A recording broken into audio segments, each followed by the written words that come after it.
got the first 3 books of the Lord of the Rings trilogy, and I have the extended trilogy on Blu-ray. If you want to know anything about me, Lord of the Rings is probably some of my favorite, not just movies, but stories of all time.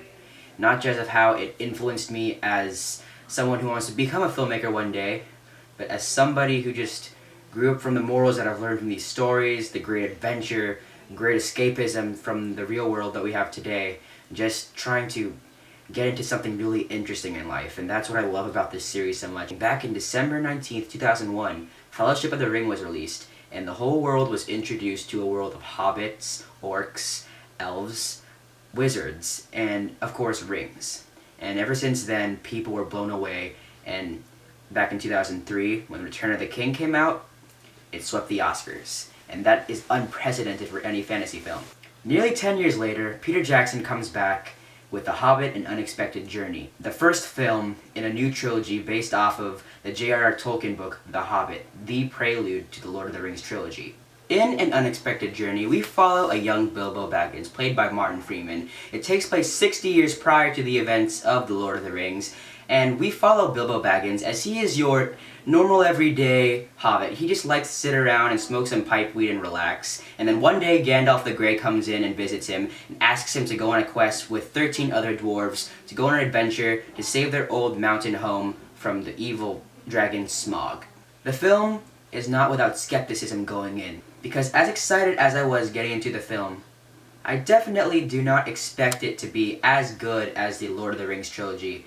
Because knowing The Hobbit and reading The Hobbit also, I knew that it's not going to be as meaty or dark. It's more light, but there's also dark moments in there, but it's not going to be, enough to stretch up to 3 movies, I thought. So going into The Hobbit: An Unexpected Journey, I was a bit skeptical, but still excited.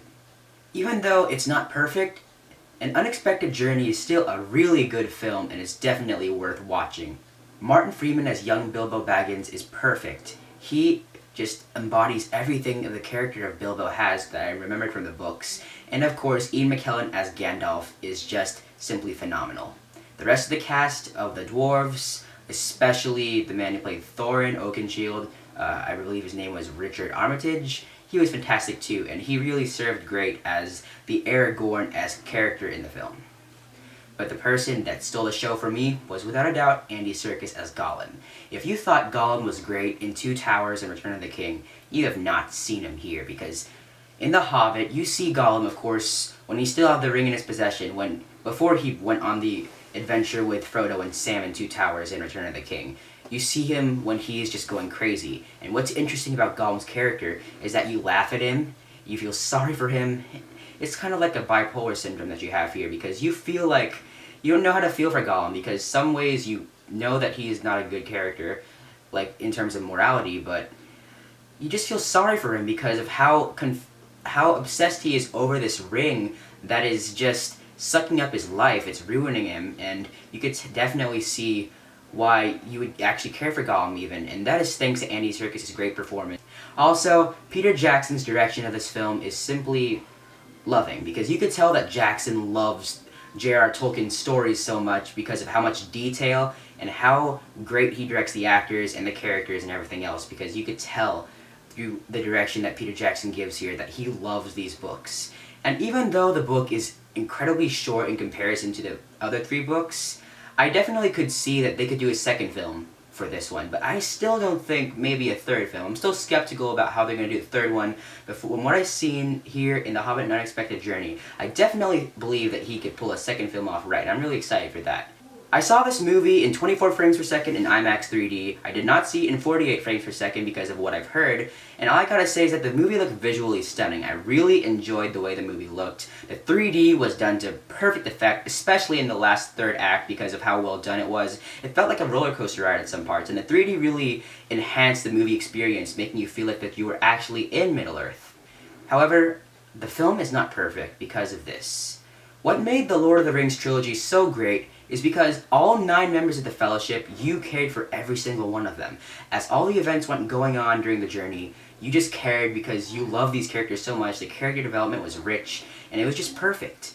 Here, the 13 dwarves, they were interesting, but the only dwarf I actually cared for was Thor and Oakenshield, Richard Armitage, because he was so great, and I really liked how they gave his character a backstory. And, you know, he was the only character of the dwarves that I actually enjoyed, because the rest of the dwarves were just forgettable, unfortunately. I couldn't remember much of them, even though I've read the book. I sometimes couldn't tell which dwarf was which, because the character development wasn't just as rich. Despite the qualms I have, one big plus that I could give to The Hobbit is that I was never really bored with it. Going into it, to a movie that is nearly 3 hours long, I expected to be bored at some parts. And yeah, there are like a few minutes worth that could have been trimmed out, but for the majority of the film, I did not feel any dull moments at all. I really enjoyed the entire film, and I really got excited through, and once the movie ended, I was, okay, I'm ready for the next one now. Put it up now.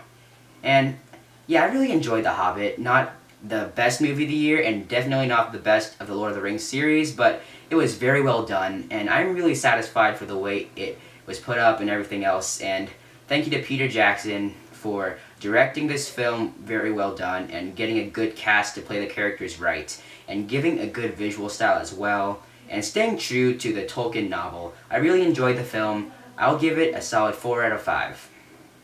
So thanks for watching my review of The Hobbit: An Unexpected Journey. If you want to see more videos of mine, you can click the button up there and subscribe. Leave a comment down below. Like this video. You can share this on Facebook and Twitter, or any other social media device that you may use. And you can also read my written review of The Hobbit in my WordPress blog. That is greenarcreviews.wordpress.com.